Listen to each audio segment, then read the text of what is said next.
اب مثلا نبی صلی اللہ علیہ وسلم بچوں کو سلام کرتے تھے، یہ رحمت کی علامت ہے نا. ہم بچوں کے ساتھ کیا کرتے ہیں؟ تو اگنور کر دیتے، پوچھتے بھی نہیں. پھر اسی طرح بچے کے رونے پہ نماز مختصر کر دیتے تھے. فرمایا میں کبھی نماز میں کھڑا ہوتا ہوں، میری خواہش ہوتی ہے کہ میں لمبی قرات کروں، اتنے میں مجھے کسی بچے کے رونے کی آواز سنائی دیتی ہے، میں نماز مختصر کر دیتا ہوں کہ اس کی ماں کو پریشانی نہ ہو. یہ رحمت ہے کہ دوسرے کو پریشانی نہ ہو. اسی طرح ام قیس ہے، وہ اپنے دودھ پیتے بچے کو حضور صلی اللہ علیہ وسلم کی خدمت میں لے آئی. نبی صلی اللہ علیہ وسلم نے گود میں بٹھا لیا، اس نے آپ کے لباس پہ پیشاب کر دیا. آپ نے پانی منگوا کے چھینٹے مارے، کپڑے کو دھویا نہیں، لیکن کسی نفرت کا اظہار نہیں کیا. اور آخر کو بات تھی نا کہ باپ اپنے چھوٹے سے بچے کو اٹھا کے آپ کی گود میں لا کے رکھ رہے ہیں. کیوں رکھ رہے ہیں؟ اس کو پتا تھا نا کہ آپ مائنڈ نہیں کریں گے. اچھا ہم اٹھا دو یہ پیشاب کر دے گا، یہ نماز خراب کر دے گا، یہ فلاں کر دے گا، یہ تو بالکل شیطان ہے. اور یہ اپنے بچوں کو خود شیطان کہہ رہے ہیں.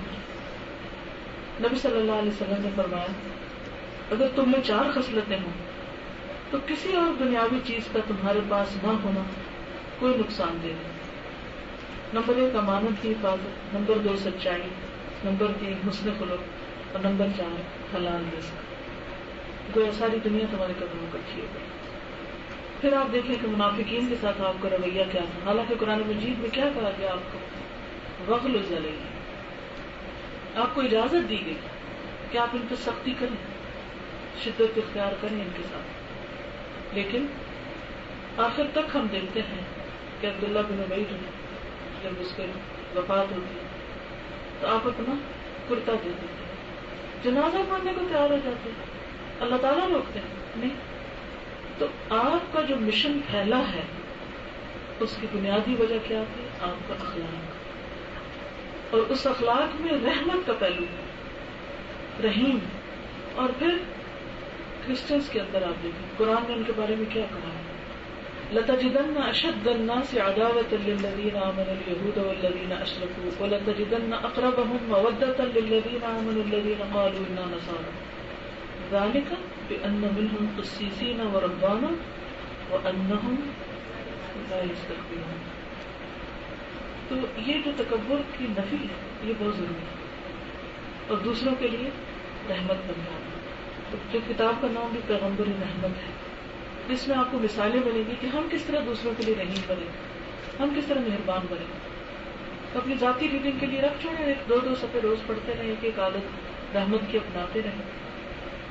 تو الراحمون یرحمہم الرحمن، رحم کرنے والے رحمان ان پہ رحم کرتے ہیں. قرآن مجید کا آغاز آپ دیکھیں بسم اللہ الرحمن الرحیم، رحمان کے ساتھ. الحمد للہ رب العالمین الرحمن الرحیم، اسی صفت کی تکرار ہے. تو رحمت بڑی ضروری ہے. ٹھیک ہے.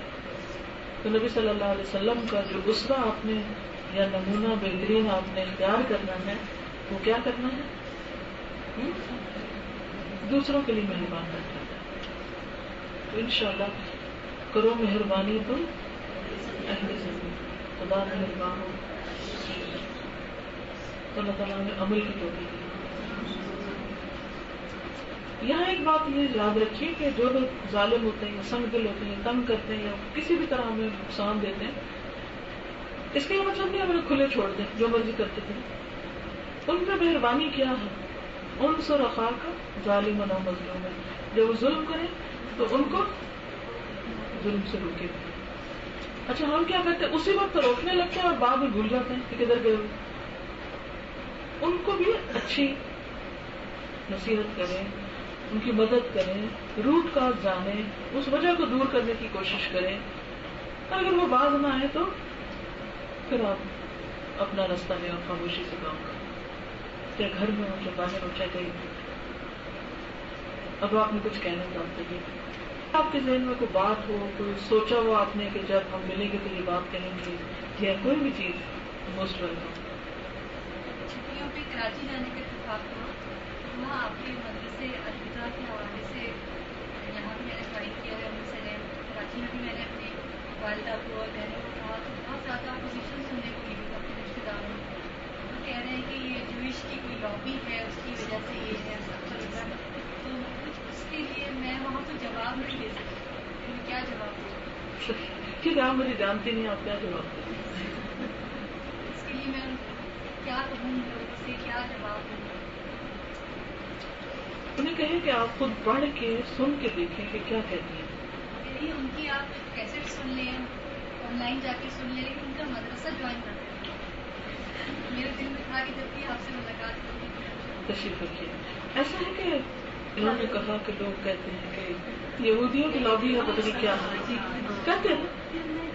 اب سوچیے کہ مجھے یہ سمجھ نہیں آتی کہ آخر وہ ہمارے دین کی خدمت کیوں کریں گے اور وہ ہمارے لوگوں کو کیوں اسپانسر کریں گے کہ وہ ہماری مدد کریں کہ ہم دین پھیلائیں اور لوگوں کی زندگیوں میں ایک اچھا چینج لائیں.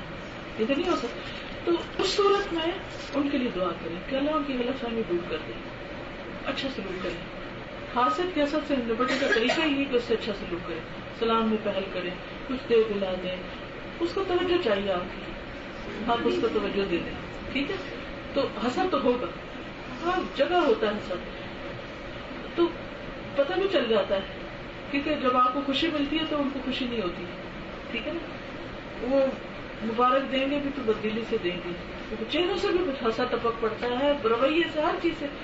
اور بعض اوقات بالکل قریب اگر بہن بھائیوں میں حسد ہو سکتا ہے، جو حضرت یوسف کے بھائیوں کو تھا، تو کتنا سخت اور پیغمبر کی اولاد. باقی پھر کون بچا کہ کوئی کہے کہ نہیں فلاں ریلیجس گھرانہ مذہبی ہے تو ان میں نہیں ہوگا. ہوتا ہے، ہر جگہ ہوتا ہے. اگر کوئی کم نہ ہو تو اس کے لیے دعا کریں اللہ اس کو ہدایت دے اور آپ اس کے ساتھ اچھا سلوک کر لیں اور خود آگے بڑھ جائیں، خود جا کے سلام کر لیں. ہم بہت سے لیکچر سنتے رہتے ہیں، ادھر سنیں ادھر سنیں. ایسا نہیں کہ آپ کے پاس علم کی کمی ہوگی. ماشاءاللہ آپ سب سینسیبل پڑھے لکھے لوگ، مختلف لوگوں سے ملنے والے، سیکھنے والے، سمجھنے والے. بہت اچھی بات ہے. جہاں سے جو اچھا نالج ملے آپ حاصل کیجیے. مدرسہ جوائن کرنے کا یا کہیں مل بیٹھ کے سیکھنے کا فائدہ کیا ہوتا ہے کہ اس میں ایک انسان کی ضرورت ہے سوشلائزنگ. جب ہم اکٹھے بیٹھتے ہیں، یہ ایک سنت بھی ہے. صحابہ کرام اکٹھے بیٹھتے تھے، اصحاب صفہ آپس میں مذاکرہ کرتے تھے، ایک دوسرے کی مدد کرتے تھے. گھر میں اکیلے ہوتے ہیں تو کبھی پڑھا کبھی نہیں، سستی غالب آ گئی، کوئی مہمان آ گیا، ٹیلی فون کال آ گیا، آدھا سنا آدھا نہیں سنا، ٹھیک ہے کر لیا جتنا، بہت ہمت کی بات ہے. لیکن ہر ایک میں اتنی ہمت نہیں ہوتی. پھر وہ ٹائم ٹیبل فالو نہیں ہو سکتا، پھر وہ ایک مقرر مدت کے اندر نہیں ہوتا. پھر یہ کہ آپ سے کوئی امتحان لینے والا نہیں ہے پوری طرح. اور پھر جب آپ اکیلے اپنی دنیا میں ہوتے ہیں نا تو آپ مزے میں ہوتے ہیں کیونکہ کسی نے کیا کہنا. لیکن جب آپ دوسروں کے ساتھ ہوتے ہیں، جیسے ٹیچر پوچھتی ہے، جیسے ساتھی پوچھتا ہے، جیسے کوئی پھر نفس میں بڑا گراں ہوتا ہے. ایک ٹائم کی پابندی کے ساتھ پہنچنا، پھر کمٹمنٹ، پھر پیپر، پھر ٹیسٹ، پھر کانٹوں بھری رہا ہے. لیکن علم کا رستہ جنت کا رستہ بھی ہے. تو اس سے مطلب اکٹھے پڑھنے کے بہت سے فائدے ہیں. آپس میں ایک دوسرے کی اصلاح ہوتی ہے، ہم دوسروں سے بہت کچھ سیکھتے ہیں. میں تو ہمیشہ یہ اعتراف کرتی ہوں، میں نے اپنے شاگردوں سے بہت کچھ سیکھا الحمدللہ. تو بات یہ ہے کہ ہمیں کوئی بھی اس طرح کی بات، مثلا یہ تو چلے آپ کے سامنے میرے بارے میں کسی کی، میرے سامنے کبھی کوئی کسی اور کی بات کرے نا، کوئی خدا نخواستہ ایسا الزام لگائے کچھ، تو میں کہتی ہوں کہ دیکھو لکھا جا رہا ہے یہ تو پہلے تحقیق کر لو. اچھا ویسے میں تو عمرے کو یہی دعا مانگتی ہوں کہ یا اللہ جس کسی نے میرے خلاف جو کچھ کیا ان کو معاف کر دے. میں نے معاف کیا تو بھی ان کو معاف کر دے. یا اللہ فلاں کو بھی ہدایت دے دے، فلاں کو بھی ہدایت دے دے اللہ، تاکہ تو مجھے معاف کر دے.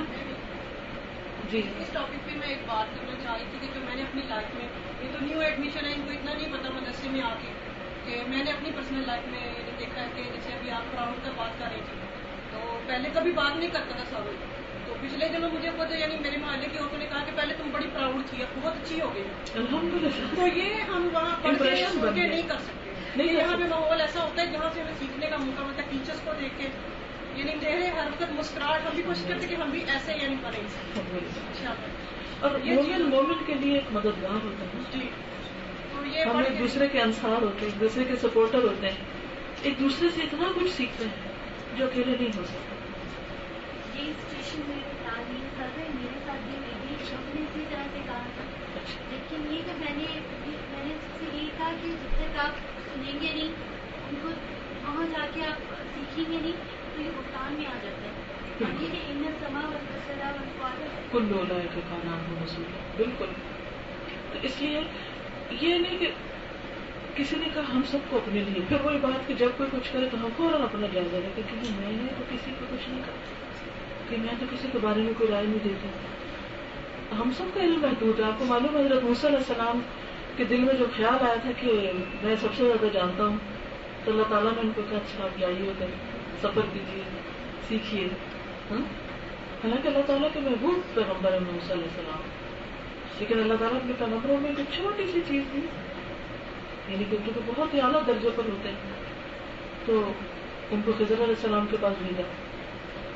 بعض اوقات ایسا ہوتا ہے شیطان کا وسوسہ کہ کوئی ایک چیز میں ہم ماہر ہو جاتے ہیں، یہ ہمیں آ جاتی ہے نا، یہ ترجمہ ہی آ گیا مسئلہ، یہ 4 لفظ تفسیر پہ سیکھیے، تو شیطان خیال ڈالنے لگتا ہے یہ تو فلانے کو تو پتہ ہی کچھ نہیں.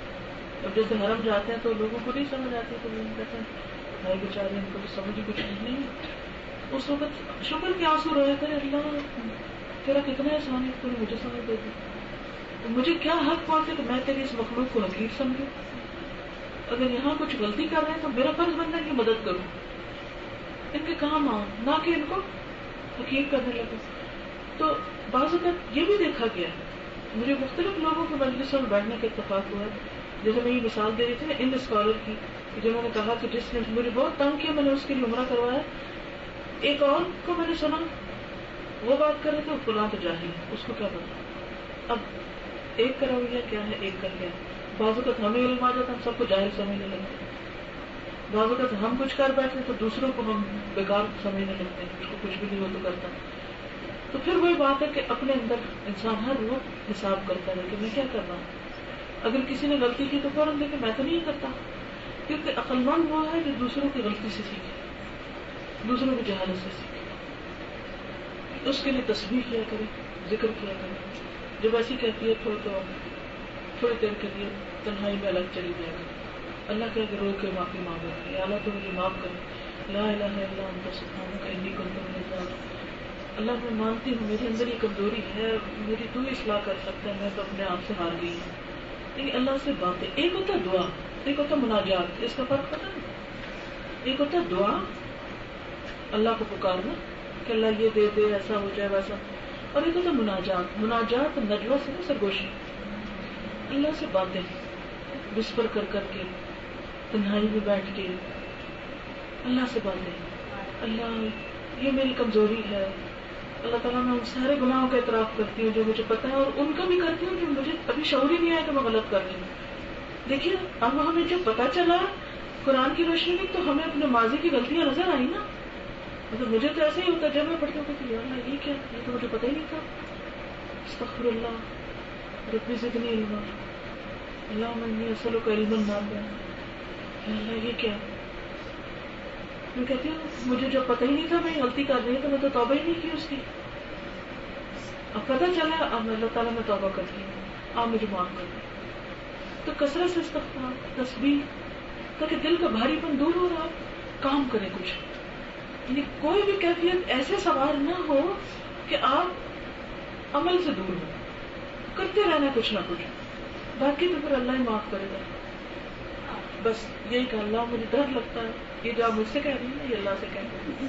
اسی طرح اللہ تعالیٰ مجھے ڈر لگتا ہے کہ میں یہ ایسا نہ کر لوں، پھر میں کیا کروں. باتیں کیا کرے اللہ تعالیٰ، یہ آپ میرے خوف نکال دیں. آپ تو کر سکتے ہیں نا، آپ کو تو کسی سے مشورہ بھی نہیں کرنا، آپ کو تو کوئی ہاتھ بھی نہیں روک سکتا، آپ کے لیے تو کچھ مشکل بھی نہیں. آپ کر دیں، آپ میرا یہ خوف دور کر دیں. منٹ منٹ میں مانگا کریں، منٹ منٹ میں باتیں کیا کریں، اور آپ دیکھیں کتنے ہلکے ہو جائیں گے. اس طرح بھی دعا مانگا کریں. قد سمع اللہ قول التی تجادلک فی زوجہا. اللہ تعالیٰ آپ نے اس عورت کی بات سنی تھی نا، میری بھی سنی. میرے رشتے دار افغان میں رہتے ہیں، وہ لوگ انٹرسٹڈ ہے جوائن کرنے، تو کوئی برانچ ہے کہیں آپ کو یہ ادارے کا وہاں پر؟ مجھے یہ بھی نہیں پتا وہاں ہے کہاں، مجھے یہ بھی نہیں پتا وہاں ہے کہاں، لیکن یہ ہے کہ کوئی تو ہوگا اللہ کا بندہ ہے نا، آپ لوگوں کو پتا ہوگا. اگر کوئی ہے تو ان کی مدد کریں. کوئی اگر نہیں تو آن لائن کا بتا دیں، ایٹ لیسٹ کچھ شروع کریں. کوئی پھر ساتھی مل جاتے ہیں. اس لیے وہ سب لوگ اچھی طرح سن لیں جنہوں نے پڑھ لیا ہے. کہ وہ کہیں جا کے چھپ کے کونے میں نہ بیٹھ جائیں, دوسروں کی مدد کرنے والے بنے. دیکھیں علم کے پیاسے ہیں نا, اس حدیث کو ہمیشہ یاد رکھا کریں. قیامت کے دن اللہ تعالیٰ فرمائیں گے اے ابن آدم میں بھوکا تھا تو نے مجھے نہیں کھلایا, میں پیاسا تھا تو نے مجھے نہیں پلایا, میں بیمار تھا تو نے میری عادت نہیں کی. تو بندہ کہے گا اللہ آپ تو خود کھلانے والے پلانے والے ہیں, آپ تو شفا دینے والے ہیں. کہ نہیں میرا فلاں بندہ بھوکا تھا تو نے اسے نہیں کھلایا. جب ہمیں پتہ چل جائے کہ کوئی بھی علم کا پیاسا ہے, ہم عموماً یہ کہتے ہیں لوگوں کو شوق نہیں ہے, اگر نہیں میں 10 کو نہیں تو 1 کو تو شوق ہے نا. ہمیشہ یہ چیز اتنی انکریجنگ ہوتی تھی میرے لیے, میں کہتی تھی اچھا اگر میں سے 10 کو شوق نہیں, اس 1 کو ہے, اس کا کیا قصور کہ میں اسے نہ پڑھاؤں کہیں بھی کسی بھی جگہ کو. تو آپ سمجھیں یہ تو میرا ہی کام ہے, جہاں بیٹھے دنیا میں جا کے کسی گوشے میں کہیں بھی. اچھا کیسے شروع کریں؟ ابھی میں مدینہ میں تھی تو ماشاءاللہ 4-5 وہاں اسٹوڈینٹس ملنے کے لیے, مجھے نہیں پتا تھا وہاں بھی کوئی رہتا ہے. کسی ایک کو پتا چلا, اس نے اوروں کو کال کر دیا, وہ سارے آگے ملنے کے لیے. تو اتنا اچھا لگا. تو اب انہوں نے مجھ سے پوچھا کہ ہم کس طرح بتائیں لوگوں کو. میں نے کہا آپ تو مسجد آتے ہیں, آپ ہر ایک سے پوچھا کریں آپ کو قرآن آتا ہے, آپ کو مدد چاہیے میری, میں آپ کو کچھ سکھا سکتی ہوں. کون کہے گا نہیں مجھے نہیں سیکھنا, 10 کہیں گے نہیں سیکھنا, 11واں کہے گا ہاں سکھا دیں. اچھا میں آ نہیں سکتی, اچھا میں فون میں پڑھا دیتی ہوں, اچھا میں یہ کر دیتی ہوں. اچھا وہ خدمت کرنے والے بنے, اور اس سے اللہ آپ کے کاموں میں بھی برکت دے گا, ہر چیز میں برکت دے گا. یہ کتاب مبارک ہے, جو اس کے ساتھ لگ جاتا ہے اس کو برکتوں سے محروم رہتا ہی نہیں. تو اس لیے ہر سیکھنے والا چاہے قطرہ قطرہ دے مگر کسی نہ کسی کو ضرور دے. دیکھیے اللہ سبحانہ و تعالیٰ نے اپنے پیغمبر کے لیے حکم دیا کہ وقل رب زدنی علما, ہمیں بھی چاہیے. آپ کیا فرمائیں؟ میرا یہ سوال ہے کہ آپ نے جیسے کہا کہ بھائی ہمیں پتہ چلتا جا رہا ہے, ہماری ذمہ داری ہے کہ ہم دوسروں کو پہنچائیں. تو الحمدللہ جب بھی کوئی میری گیدرنگ ہوتی ہے اپنی فرینڈ کے ساتھ تو سب کو پتہ ہے کہ میں نے جوائن کیا ہے, تو ماشاء اللہ وہ شوق سے مجھ سے پوچھتی بھی, اور جو بھی مجھے علم اللہ نے عطا کیا ہے میں کو دیتی ہوں. لیکن اکثر ایسا ہوتا ہے کہ اگر کوئی حدیث ان سے کوٹ کی جا رہی ہے یا میں ان کو بتاؤں تو ایک دم یہ تو جھوٹی حدیث ہے, یہ تو من گھڑت حدیث ہے. تو مجھے ذہن میں یہ سوال آ رہا تھا کہ جب بھی آپ سے ملاقات ہوگی میں پوچھوں گی تو کہ کیا ہم کہہ سکتے ہیں کسی حدیث کو برملا کہ یہ جھوٹی ہے, یا یہ مطلب یہ تو بہت بڑی ایک بات ہے کہ آپ بغیر جانے کسی حدیث کو کہہ دیں یہ من گھڑت ہے, یا یہ جھوٹی ہے, یا یہ بنائی ہوئی ہے, یا یہ ضعیف حدیث ہے. مطلب تو میرے سمجھ میں نہیں آتا کہ میں ایسے اس میں کیا جواب دوں. اس میں یہ ہے کہ آپ پھر زبانی نہ کوٹ کریں آئے تک. جی جیسے آپ ایک حدیث میں نے ہم سپارے میں جب تفسیر پڑھ رہے تھے میں نے آپ سے سنی تھی کہ محنت سے لہر تک علم حاصل کرو, قبر مطلب کوت سے قبر تک علم حاصل کرو. تو ایک جگہ جب میں نے یہ حدیث کوٹ کی تو ایک میری فرینڈ کو کہنے کی ہے جو تم حدیث بتا رہی نا یہ ضعیف ہے, اور کیا تمہارے پاس دلیل ہے اس کی, اور یہ من گھڑت حدیث ہے مطلب مجھے یہ لگا کہ رسول اللہ کا نام مطلب رسول اللہ کی عظمت. اگر کوئی بھی ایسا کہ دیکھیے صحیح بخاری اور صحیح مسلم کا معاملہ الگ ہے, لیکن جتنی بھی باقی کتابیں ہیں ان میں صحیح حدیث میں کوئی ضعیف نہیں. ضعیف کا کیا مطلب ہے؟ جھوٹی من گھڑت نہیں.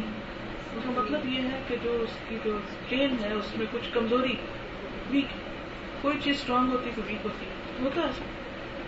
اب جب ہم علم کی ڈیٹیلز میں جاتے ہیں تو محدثین وغیرہ جہاں حلال اور حرام کی باتیں ہوتی تھی وہاں بہت سختی برتتے تھے, لیکن جہاں اعمال کی فضیلت کی بات ہے یا کوئی اور موٹیویشن کی بات ہے تو اس میں عموماً بعضوں کا تساہل بھی برتا گیا. اس لیے آپ دیکھیں ترمذی ہو یا ابو داؤد ہو یا ابن ماجہ ہو, کتنی اور حدیثوں کی کتابیں ہیں ان میں ضعیف حدیثیں موجود. اب اگر ابن ماجہ میں کوئی حدیث ضعیف ہے تو اس کا مطلب ہے کہ آپ ابن ماجہ کو ایک طرف رکھتے کرنا چاہیے اسے. اسی طرح اگر ترمذی میں کوئی حدیث ضعیف آ گئی ہے تو آپ اس کا مطلب ہے کہ اس کو ایک طرف کر دیں. نہیں, ہمیشہ اصول یا طریقہ یہ ہوتا ہے کہ آپ جس کسی سے بھی سیکھتے ہیں, اور ہر کوئی انسان ہے, اگر کسی نے کوئی حدیث ضعیف کوٹ کر دی تو اس نے کہیں سے پڑھی ہوگی مثال, اور ہو سکتا ہے وہ حدیث سورس جو ہے اس وقت چیک کرنے کا موقع ہی نہیں ہے. اگر آپ کو آج پتہ چل گیا کہ یہ ضعیف ہے تو آئندہ سے آپ اس کو چھوڑ دیں, لیکن اس کا یہ مطلب نہیں کہ ایک حدیث اگر ضعیف ہوگی تو ساری چیز کو آپ بدنام کر کے رکھ دیں. اس طرح تو آپ کہیں بھی نہیں کھڑے ہو سکتے. ٹھیک ہے. اب آپ دیکھیے کہ اگر اس کو حدیث کے طور پر نہ بھی لیا جائے تو یہ جو بات ہے کہ انسان کب سے سیکھے، میں سمجھتی ہوں کہ ماں کے پیٹ سے سیکھنا چاہیے. اس پر ریسرچز بھی ہوئی، ہو سکتا ہے آپ میں سے کسی نے پڑھی بھی ہو. اب نیو ٹرینڈ کیا ہے کہ جب بچہ میچور ہو جاتا ہے تو ماں کو کہا جاتا ہے کہ ریڈ کر کے ان کو سنائیں. ہم تو ویسے ہی روز قرآن ریڈ کر رہے ہوتے ہیں، سن رہے ہوتے ہیں، سیکھ رہے ہوتے ہیں. پھر جب بچہ پیدا ہو جاتا ہے تو اب ویسٹ میں تو بالکل چھوٹے بچے کے لیے کہتے ہیں ٹوائز نہ خریدو، کتابیں خریدو.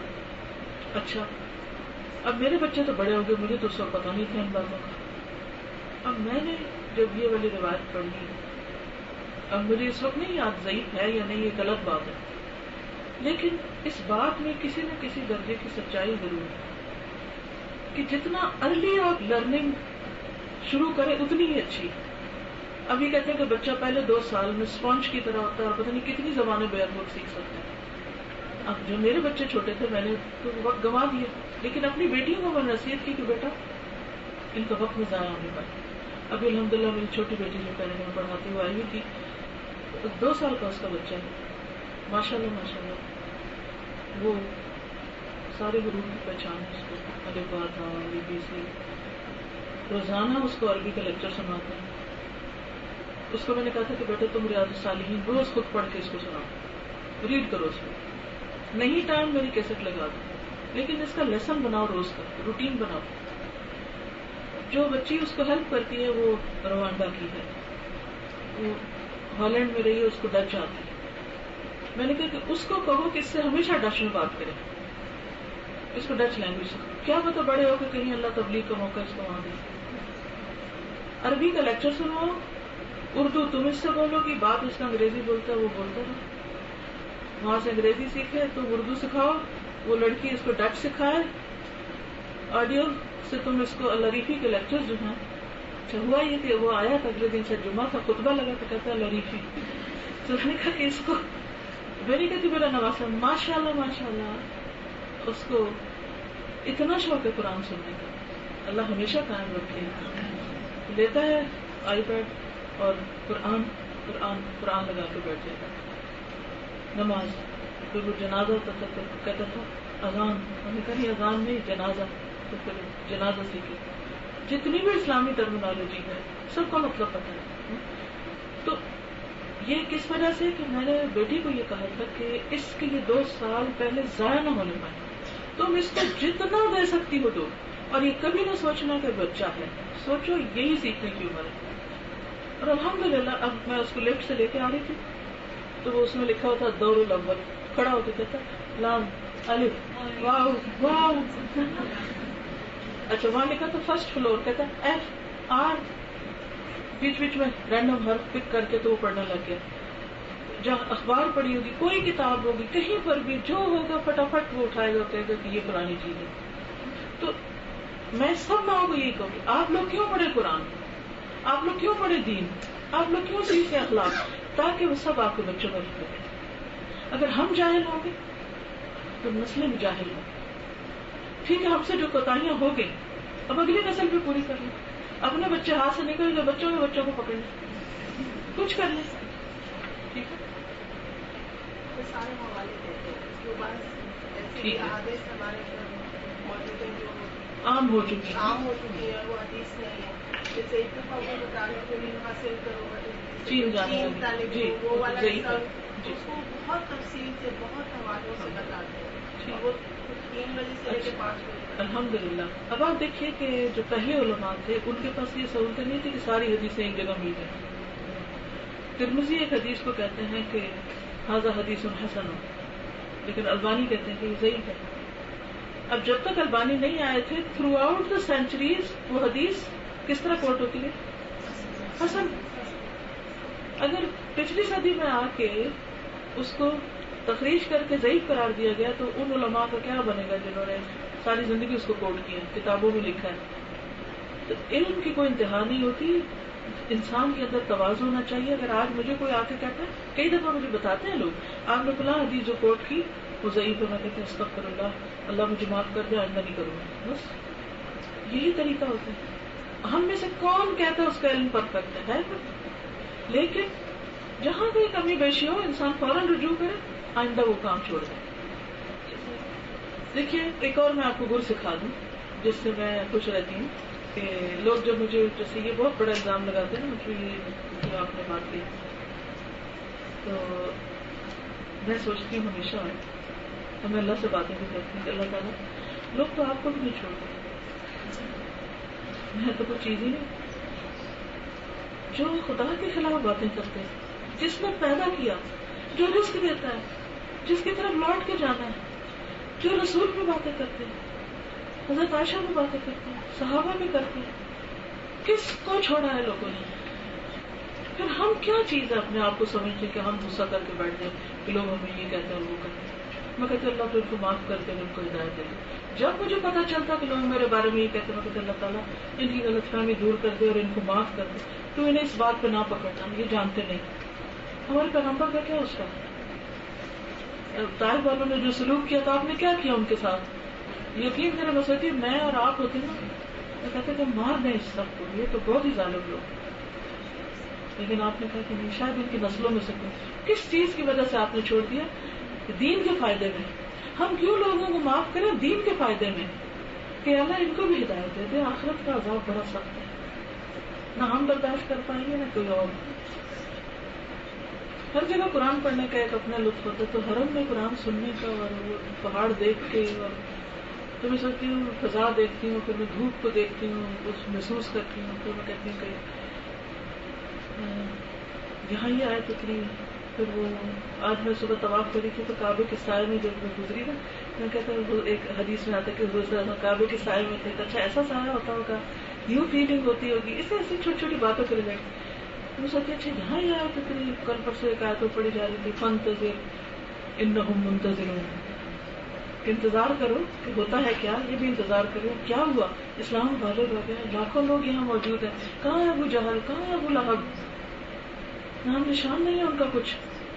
میں سمجھتی ہوں اگر اس کو دیکھا جائے تو ہماری تو کسی نے وہ مخالفت ہی نہیں کی، تو کیا ہو. یس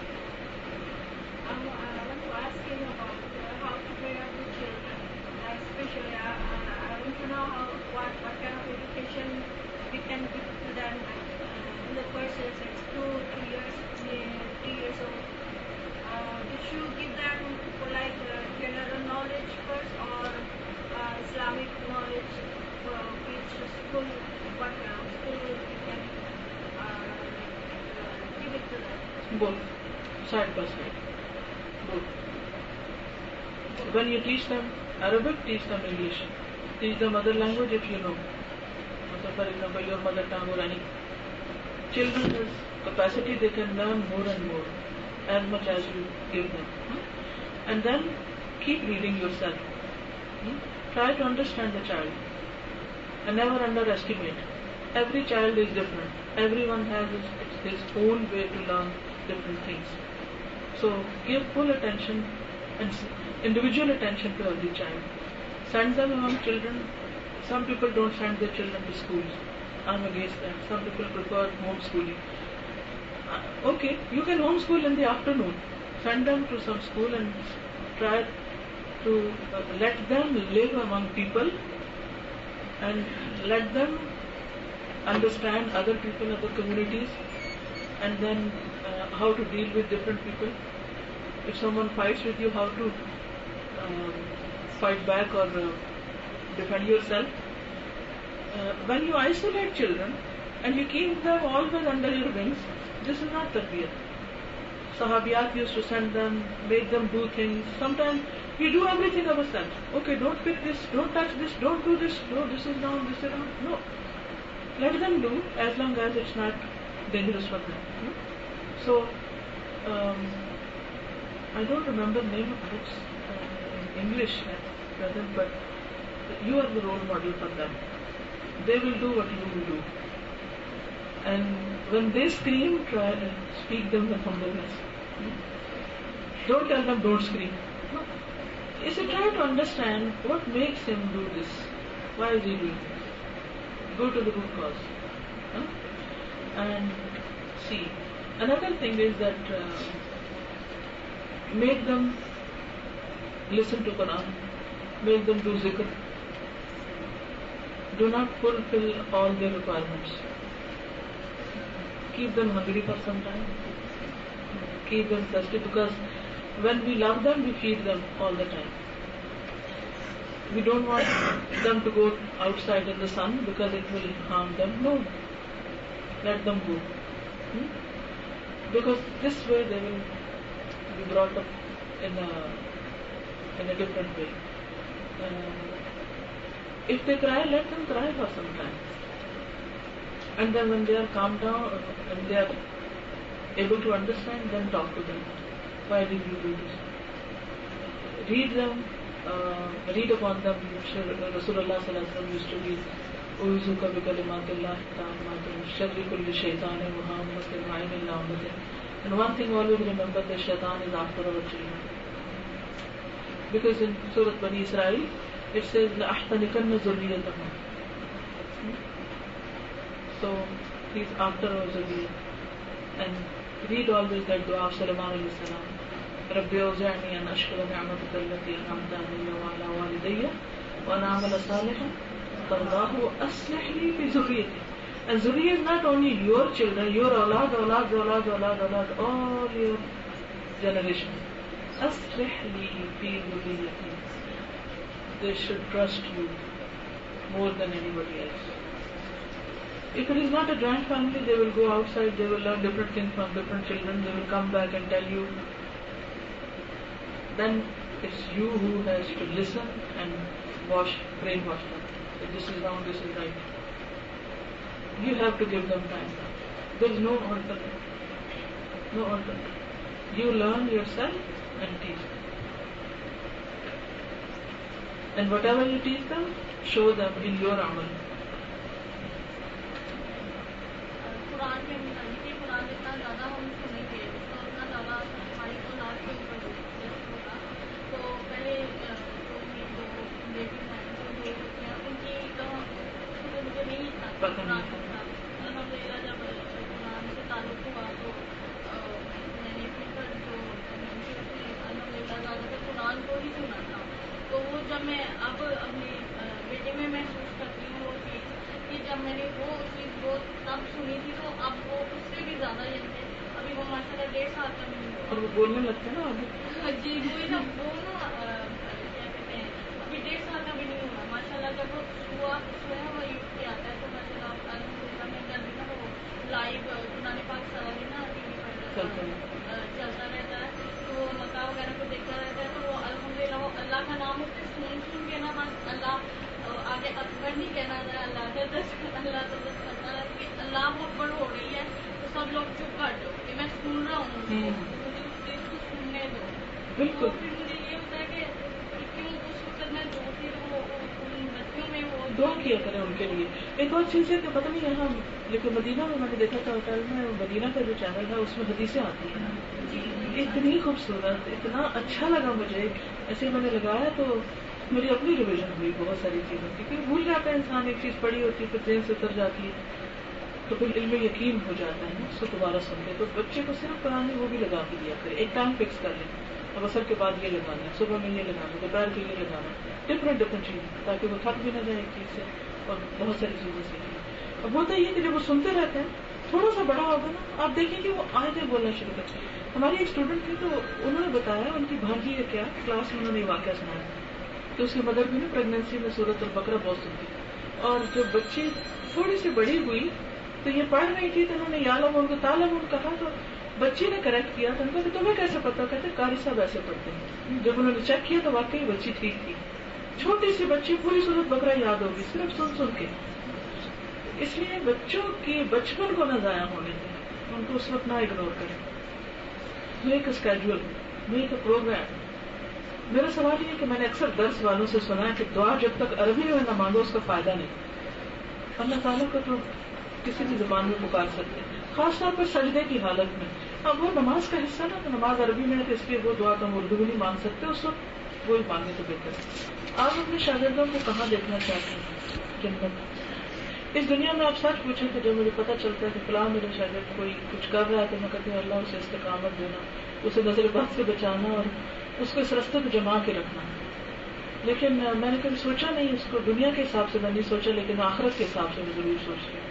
میں ابھی بھی جو دعائیں مانگ رہی تھی رمضان میں, تو کہتی ہے اللہ پاک جن بچوں نے بھی قرآن پڑھا ہے اگر ان میں سے کوئی ذرا بھی بھٹکی ہے, پھسلی ہے, پیچھے پلٹی ہے, اللہ اس کو واپس لے.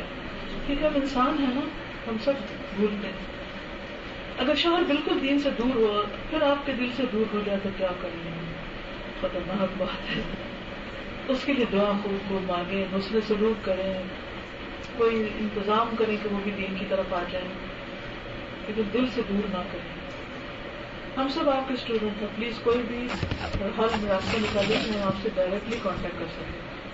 ہم آپ کو بہت سے ڈاؤٹ ہوتے ہیں جو آپ اس بتا سکتے. یہ ایک واقعی بڑا مسئلہ ہے کہ ڈائریکٹ کانٹیکٹ کا مجھے خود بھی سمجھ نہیں آتا. ایسا نہیں کہ میں چاہتی نہیں, مجھے سمجھ نہیں آتی کہ کروں کیا. مجھے حل آپ بتا دیجیے, کیونکہ الحمدللہ ہر جگہ پر اسٹوڈنٹس موجود ہیں اور سبھی یہی چاہتے ہیں. پھر یہی ہو سکتا ہے کہ جب میں حاضر ہوں تو آپ سوال کر لیں مجھ سے زیادہ سے زیادہ, اپنے ڈاؤٹس لکھتے رہیں. اور کیا ہو سکتا ہے, اتنی میلز بھی ٹائپ نہیں کر سکتی, پڑھ بھی نہیں سکتی, پھر پڑھانا رہ جاتا ہے. پھر وہ انسان ہو نا, تو پتہ کیا ہے, انسانوں سے ویسے توقع بھی نہیں رکھتے. جب آپ کے ذہن میں کوئی سوال ہے نا, اللہ سے جواب مانگنا شروع کر دیں, اللہ تعالیٰ مجھے جواب چاہیے, آپ میرے لیے بندوبست کر دیں. اللہ تعالیٰ کر دیں گے انشاءاللہ. بندے تو لمیٹڈ ہے, بندے کیا کر سکتے ہیں. دیکھیں آپ سے سوال تھا, لوگوں کو آپ سے یہ اعتراض ہے کہ آپ واضح نہیں کہتے کہ آپ کا تعلق اہل سنت اور جماعت سے ہے.